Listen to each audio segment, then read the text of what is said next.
Over the years, more and more Tesla apps have been developed, some better than others. Some of the more popular apps have also included Apple Watch functions. But what about an app that lives solely on the Apple Watch? Well, that's where Watch for Tesla comes in. Now, it started out as a project for the developer's personal needs, but after getting some great response from beta testers, it was eventually offered to the masses. Now, to find it, go to your App Store on your watch and search for Watch for Tesla, either by dictation or the Scribble feature. Now, we'll charge you $3.99 to your account, and it will download to your watch, and your watch only. No need for the phone other than internet access, unless of course you have an LTE watch. Now, once it's downloaded, you will need to sign into your Tesla account. This is where your phone comes in handy, because when you press log in, you go to your phone and enter your information, which is sent to the watch, and then you can start performing simple functions right from your watch. You can open the app from your watch in two different ways, from the app screen or the complication from the home screen. Using the complications is much faster and an easier process compared to pressing the crown and searching through tiny little app icons. To get the complication on your screen, go to your phone, open the Watch app from the My Watch menu, tap the watch face you would like to add the complication to. Next, tap where you would like it to be. In my case, it's in the lower left. Scroll through all of the apps until you find Watch for Tesla. You now have the Watch for Tesla complication on your watch. It will show either the percent or miles you have left on your watch, depending on what you have set in your car. Upon opening the app, you will see the name of your car, which if you have more than one Tesla set up, you can tap it to change cars. Now, whether you have more than one Tesla or not, tapping the name will also give you more information about your car. Battery status, which model you have, the odometer reading, software version, and of course your VIN number. To get out of that screen, either tap the screen or the back arrow in the upper left. Below the name are both the percent and miles left you have in the battery.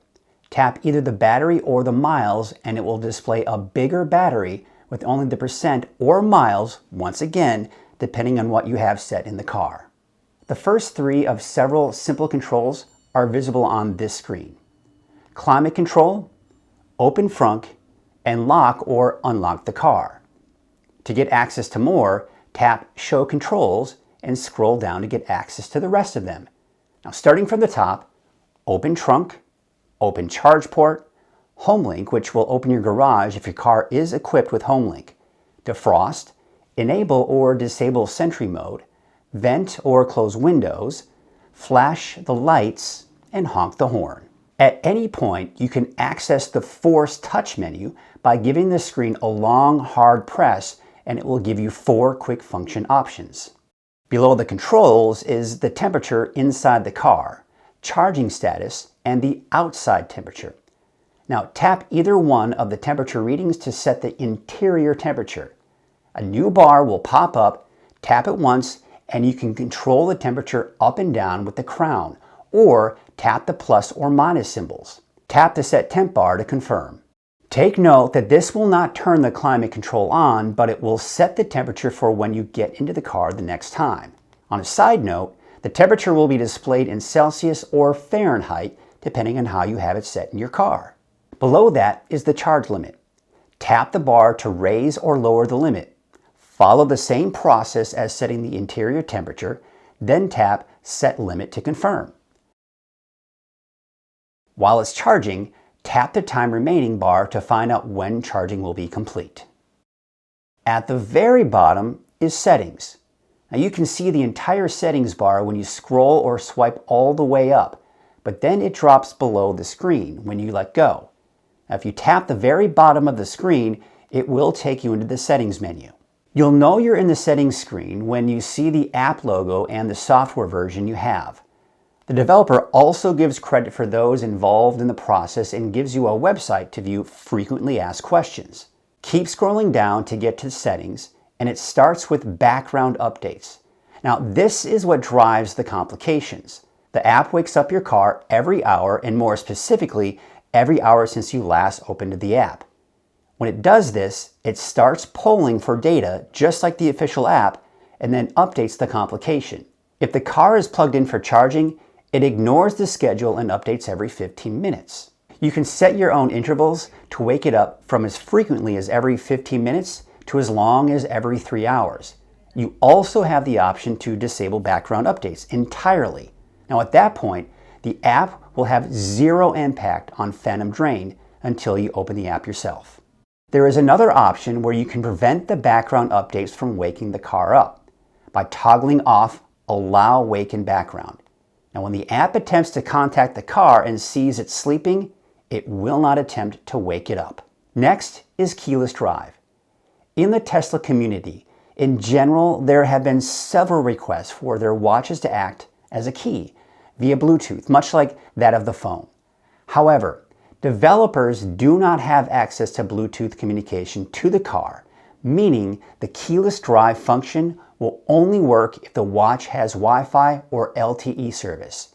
If neither of those are available, you will then be locked out of your car. For this reason alone, the developer was hesitant to add the feature, but it was the most requested, so it's important to remember to always have a backup key card with you if you decide to use the keyless drive feature. Now you may have noticed there is a picture of my car in the background in the main menu of the app. Now this can be done with background image. It's an advanced feature that will take a little work on your part. You'll need to add a Tesla configurator image URL. I have added a link in the description below that will help get you to the right configuration for your car. You'll also notice at the very top of the screen is a bar that reflects the current network traffic. It will say waking when it's trying to wake the car, loading when the app is actively loading data from the car, and online when the car is reported as being awake, but the app isn't currently downloading data from the car. The time in parentheses reflects the age of the current data in the app. So let's talk about the two biggest concerns most people have when it comes to third-party apps. Number one, security. Most people have concerns giving a third party their Tesla account credentials. However, it's important to know that the credentials you put into the app get sent directly to Tesla. The app doesn't store the credentials, nor does the developer ever see them. Now, once Tesla gets the credentials, it then sends a token and a refresh token, and the tokens are stored and encrypted in the watchOS keychain. Now, if you're not comfortable inputting your credentials into the app, it will accept either of those tokens as direct input as well. Now, it should be noted that if you decide to use the keyless drive feature, you will need to include your Tesla password, which is stored in the watchOS keychain. Concern number two, Phantom Drain. Now, as mentioned earlier, the app will wake the car at the time intervals set by you. The default is 1 hour, but you can set it as high as 3 hours or turn off background updates entirely. Now, if you do this, the app will have zero impact on Phantom Drain unless you open the app. So now you may be asking, how does the app work, especially for those of us that don't have a watch with LTE service? Well, the watch by design will always use the connection of your nearby phone over Bluetooth to get online. Now, that could be the phone's connection to Wi-Fi or its data plan. If the watch can't reach the phone, it will try to go online through known Wi-Fi access points that the phone has been connected to in the past. If that fails, you're out of luck, unless of course you have an LTE watch. Bottom line, as long as you have your phone with you and it has some form of Wi-Fi or data service, you should be good to go. So let's start with what I like about this app. I like the overall simplicity and ease of use. The developer has done a great job in making sure not to make things too complicated. Now that being said, I like some of the convenient features that work in the background without much thought from the user. For example, when you have the charger plugged in and press the unlock button, the charger will unlock as well. If it's charging, it will stop charging first and then unlock. I also like that the app will warn you if the windows, doors, front, or trunk are left open, and you can conveniently tap the window warning to close the windows. Now, there are times when I go to the garage to get something from my car and I don't have my phone with me, but I always have my watch on. So this allows me to unlock the car without having to go back into the house to get my phone. Much like that of Apple Pay, I am able to leave my phone in my pocket for a lot of the functions I need with my car, like opening and closing the front and trunk, turning the AC on a hot summer day while at the checkout counter, and enabling or disabling Sentry Mode. I like how on one of the complications of the newer watches gives you a warning if the windows, doors, front, or trunk are open. Now I only have a Gen 2 watch, so unfortunately I don't have this cool feature. Now there is one thing that I would like to maybe see in a future update, but I also understand that we're dealing with the watchOS, and that may make it difficult to do or may not even be an option altogether. I personally don't have any issues with the layout of the functions, but I can see how some might like to be able to customize the order of the list. Although Siri integration would be nice, in my experience, Siri on the watch tends to be buggy and has a big delay. So no loss there in my humble opinion. I've always been one to embrace the latest technology, which was one of the many reasons why I purchased the Model 3. When the Apple Watch was introduced, I got on board pretty quickly and have enjoyed some of the conveniences it has over the iPhone. Leaving the phone in my pocket while reading my latest message, paying for my groceries, and now performing some of my favorite simple functions on my Tesla makes Watch for Tesla one of my favorite Apple Watch apps. So what do you think?